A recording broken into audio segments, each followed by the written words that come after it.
वर्गमूल के इस प्रश्न को देखेंगे। इस प्रश्न में पूछ रहा है रूट 4096 इक्वल टू 64 दिया गया है, तब रूट 4096 प्लस रूट 40.96 का मान क्या होगा। तो प्रश्न से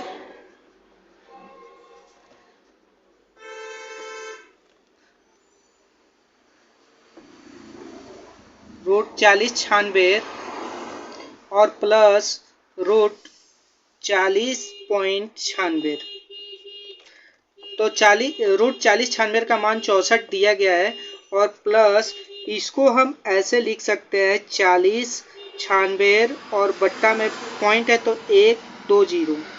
अब इसको जोड़ देंगे रूट से बाहर निकालकर, तो 64 और रूट 4096 का मान दिया गया है 64 और 100 का स्क्वायर 10 का स्क्वायर 100 होता है, बट्टा में हो जाएगा 10।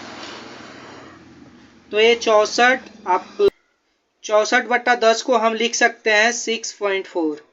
तो ये हो जाएगा, इसको जोड़ देंगे तो ये हो जाएगा 0.4 और ये हो जाएगा 64 अच्छे 70। तो 70.4 यही हमारा आंसर होगा।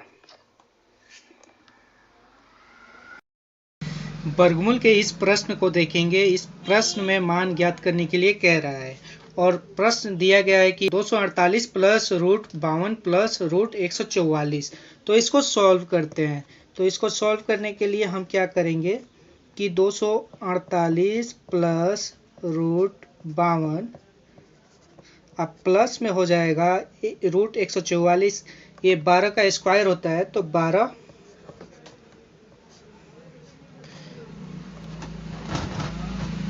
फिर हम क्या करेंगे कि 248 अब प्लस 52 और 12 को जोड़ देंगे तो ये हो जाएगा रूट 64 और फिर जब रूट 64 248 अब प्लस रूट 64 8 का स्क्वायर होता है 8 अठाई 64।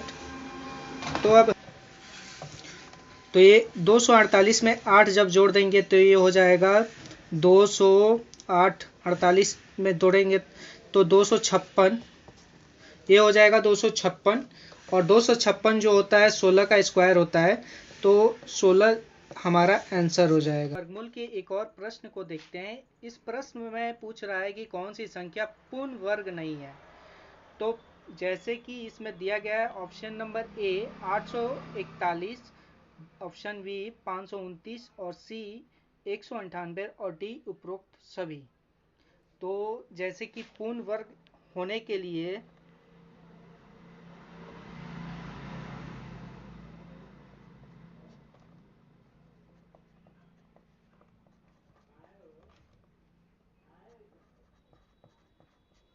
संख्या को पूर्ण वर्ग होने के लिए इकाई के अंक 0, 1, 4, 5, 6 या 9 हो तो वह पूर्ण वर्ग संख्या कहलाता है। जैसे कि इकाई के अंक अगर 0, 1, 4, 5, 6 या 9 हो तो पूर्ण वर्ग संख्या कहलाती है। तो 841 में इकाई के अंक 1 है तो ये भी पूर्ण वर्ग है और 529 में इकाई का अंक 9 है, ये भी पूर्ण वर्ग है और 198 जिसमें 8 है तो यह संख्या पूर्ण वर्ग नहीं है। इकाई का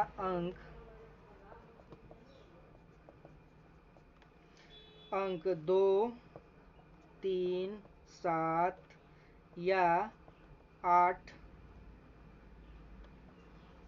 हो तो वह संख्या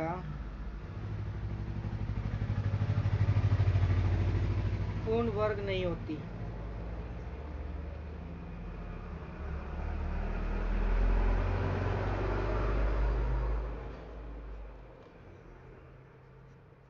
वह संख्या पूर्ण वर्ग नहीं होती है। तो इसमें जो हमारा आंसर होगा, पूछ रहा है कि पूर्ण वर्ग नहीं है तो सी जो है वही हमारा सही आंसर होगा। इस प्रश्न को देखते हैं। इस प्रश्न में पूछ रहा है निम्न में से किस में इकाई के स्थान पर 4 होगा।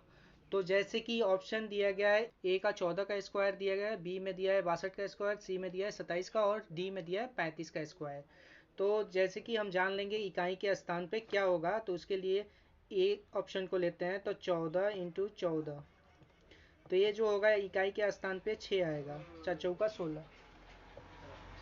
बी को देखते हैं, तो बी में 62 इंटू इकाई और इकाई में जब गुना करेंगे तो ये हो जाएगा 2 दूनी 4। तो हमारा जो ऑप्शन होगा, क्वेश्चन पूछ रहा है इस निम्न में से किस में इकाई के स्थान पर 4 आएगा, तो ऑप्शन बी मैच कर रहा है। और सी भी देख लेते हैं। तो सी में जब हम 27 और 27 में गुना करेंगे तो ये आएगा, इकाई और इकाई में गुना किया जाएगा तो 49 यानी 9 आएगा। और ऑप्शन डी देखते हैं, तो ऑप्शन डी में 35 में और 35 में गुना करेंगे, 35 और 35 में, तो यहाँ पे आएगा 50 25 यानी इकाई के अंक पे 5 आएगा। तो हमारा ऑप्शन बी ही सही उत्तर होगा।